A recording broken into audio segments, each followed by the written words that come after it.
Cedar Point, do you want to attract families or do you not want to? Make up your mind. 3 years ago, after the year that we shall not mention, Cedar Point heralded themselves as opening in 2021 and 2022 with an all-new, very, very family-friendly platform. Some great new family-friendly rides that you could ride with everyone, no matter what. And that continued until even last year, 2023, when they opened Wild Mouse. It looked like there was one very specific trajectory that they were doing. But in 2021, we opened up a parade. There was a great, huge show with fireworks. There was, of course, Snake River Expedition. And you also had Forbidden Frontier, which was very, very family friendly, lots of actors in it, and a great place for kids to go, even a high ropes course where kids could hang out. So what happened to all of that in 2024? And why has Cedar Point seemingly erased the last 3 years of all of the work that they've done? And also, on top of that, will Cedar Point suck in 2024? I guess that's exactly what we're talking about today. I hope you're ready. I hope you're excited. Let's talk about it all. Let's go. So, as you all know, Cedar Point is a place I absolutely love. I've loved it for the last several years. And really I've loved it since even before I was doing Cedar Point content. But it's become kind of the main part of my channel. Mostly, although I guess I've kind of drifted away from it just a little bit. But the majority of what I do on this channel is Cedar Point. I do go to Kings Island, I go to some other places, and this year I'm looking to expand the lineup even more. And there are some reasons for that, and we'll get into that in just a second here. But I am very excited, of course, to do Cedar Point content this year. But I'm also finding it increasingly frustrating because Cedar Point seems to be taking out all of the most memory-making things at its park to create just the most buzzworthy projects that they possibly can, rather than some of the things where you make your most memories and where you enjoy with your families. So we're going to talk about that, and not just that, but a few other things that may make this season a little bit difficult. So if you want any kind of warnings in fairness for your trip to Cedar Point, please stay tuned to this video, and we will be talking about all of that here in just a second. First of all, the big thing that's happening this year, obviously, is Top Thrill 2. Now, Top Thrill 2 is exciting in and of itself. I'm not the most excited about it.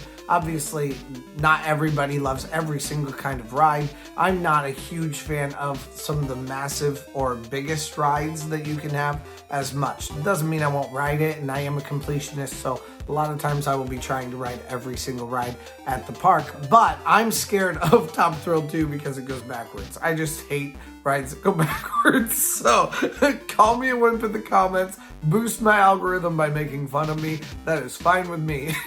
But my problem does not have to do with Top Thrill 2 in and of itself. My problem with Cedar Point this year is going to be crowd management and the amount of people that are going to be at the parks. If you think that Cedar Point has been busy in the past, you ain't seen nothing yet. This is going to be an entirely different viewpoint of Cedar Point, I think, this year, with crowds that go far and above what we've ever seen before, or at least what we've ever seen in recent years. Obviously, there have been many years when there have been 4-hour lines for different things. Dragster was one of those rides. I waited in a 4-hour line for Dragster. I did really like the ride, and I am excited to ride Top Thrill 2. But the amount of people that are going to be coming to Cedar Point, I think, is going to make a really massive difference and difficulty for Cedar Point. On top of that, also, Cedar Point has lowered the amount that they're paying their people from $20 an hour to $15 an hour for this season. Meaning, even while they've been short-staffed on $20 an hour, I imagine they're going to have even fewer people working at Cedar Point this year. I could be wrong. Maybe the market's really changed and you have an influx of high schoolers and early college students that are going to be coming working. I am always going to be an advocate for paying them more because they deserve more not less. But if they have fewer people, then the amount of crowds that Cedar Point is going to be encountering because of Top Thrill 2 and its excitement around it, the buzz that's surrounding this new ride, people are going to be visiting from everywhere. And if they're coming from everywhere, we're going to have some of the busiest days we've ever seen. And if we have fewer workers than we've had before, then it's gonna end up snowballing into a really bad thing at Cedar Point as far as having enough people to work and as far as crowds and lines go for us just to function in the park on a daily basis. So huge crowds is going to be a massive concern this season. I do kind of expect things to be different than they've been in the past. And because of that also, I'm also planning a how to escape the crowds video for 2024. I know I did one in 2022, but I'm planning on doing one for 2024 also, because I think that's a vital piece of information that we all need to know, is where to go to escape the crowds when we've just gotten tired of having too many people in the park with us each day. But the real issue is going to be the amount of lines that we're going to have to wait in for food, for rides, for bathrooms, all that kind of stuff. Now, on top of that, here is another massive problem that I think is going to play a bearing in Cedar Point's crowd situation also. We are going to have fewer shows this year than we've had in the past. And even if a show is an outdoor show where people are walking by to see it, that's still eating up crowds. It's a good thing to eat up crowds. I'm not saying anything bad when I say that. We want things in the park that are going to eat up crowds. If we do not eat up crowds, then we're going to have walkways that are overrun with people inside of them. So even if you have a show that just stops someone for 10 minutes, even while they're on their way to someplace else, that at least helps. Anything that's inside that people can come off the streets to go do, that's great also. Cedar Point last year had 2 shows that they're now replacing with 1 show instead. I don't know how often it's going to be. It could be run all through the day, so it may be fine in that case if that's what it does. But it is starting on the main stage, and that's where we had the Schools Out program last year, and that was during the day. And then we had the evening show after that. Now, they haven't mentioned an evening show. I don't know. Maybe they are planning an evening show and they just haven't said anything about it yet. But I do know that they have 1 show rather than 2 at this point in time for that same area. So I'm hoping maybe they have another one, but if they have fewer shows, the fewer shows that they have, the bigger the crowds get on the walkways. And that's another huge reason why there needs to be shows. There needs to be a push for shows, and we need to have as many options as we possibly can. Partly for being able to escape crowds and get other places, but also partly because a lot of times they're air conditioned and you can cool off on those really hot summer days.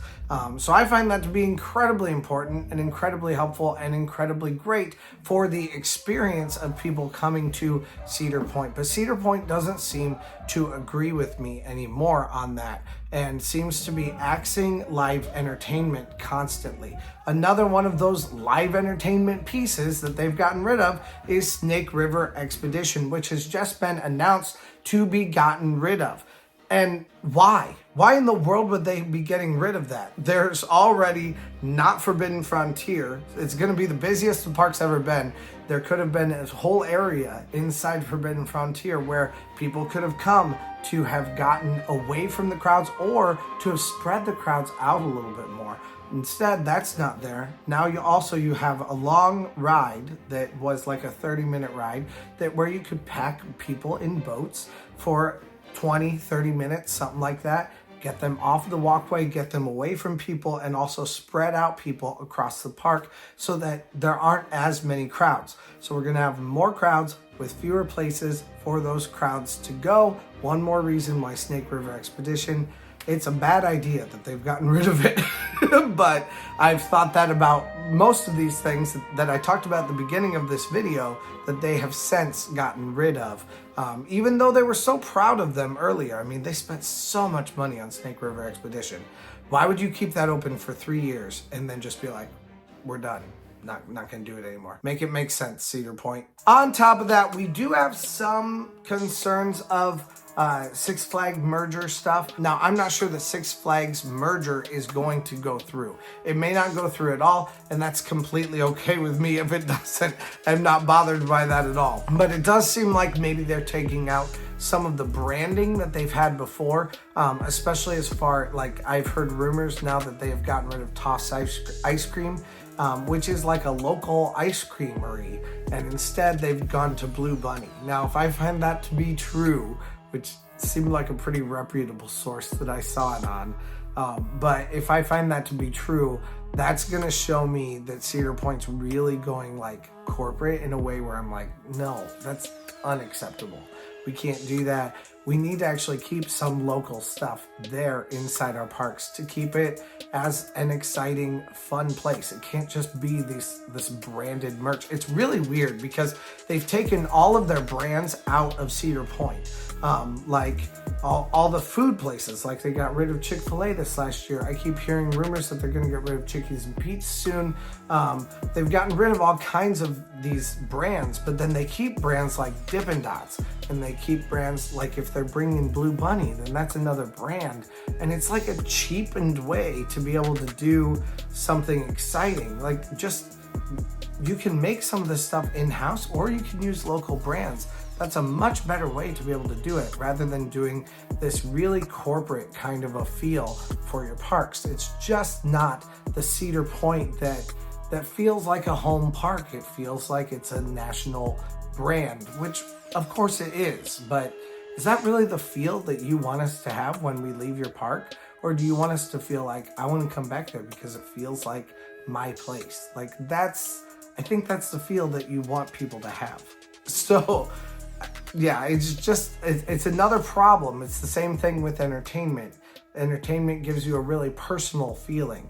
So don't take that out. We don't want to lose that personal feeling inside our parks. On top of that, one more thing that they're doing to create even less of a spread of people is they're getting rid of the Frontier Festival. Now, they are going to be doing later in the season a Boardwalk Festival instead that sounds like it could be somewhat similar. It's called Boardwalk Nights. That could potentially be somewhat similar, especially if they have food trucks and stuff. But the problem with the front of the park is where everybody is anyway. So why would you want to reroute people to continue to stay at the front of the park?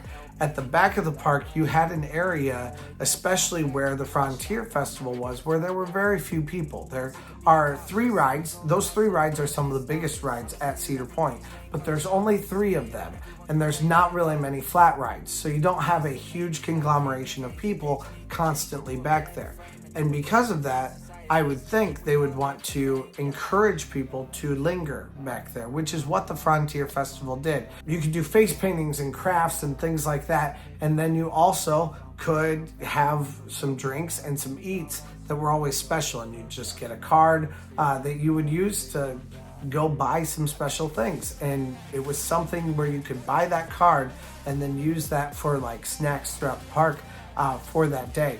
That is such a fun thing to be able to do, and the fact that they've taken it away really shows me that, like, why did they again, talk about taking the oxygen out of it. They made it smaller each year, and then this last year they just got rid of it entirely, or this year they're getting rid of it entirely. So one more thing, but also when you have Cedar Point being as busy as it's going to be this coming year, that gave a great place for people to go, have a little bit of a respite, have a little bit of, again, being able to spread out from the rest of the crowds, and give people a reason to go other places rather than just in front of Top Thrill Dragster all day. And now the only place people are going to want to congregate is in front of Top Thrill Dragster. It's really just not making sense, and it's really looking to me like this is going to be a massive traffic flow issue for Cedar Point this year, because there's going to be so many people inside that park, and all the places that we formerly had to be able to go visit and to attract us other places, they've just taken those places out entirely. So there's no place to spread out the crowds or to attract the crowds other places. Instead, we're just going to be sitting right in front of where all our biggest things are. So this year, we won't be having a Frontier Festival. We won't be having Snake River Expedition. We'll be having one fewer show. We won't be having any kind of Forbidden Frontier. There will be no festivals inside the park, and we're going to have quite possibly record-breaking years for the amount of people at Cedar Point. What it's looking like to me is Cedar Point wants to spend as little money as they possibly can and line their stockholders' pockets instead. And I'm kind of sick of that. I'm not going to lie.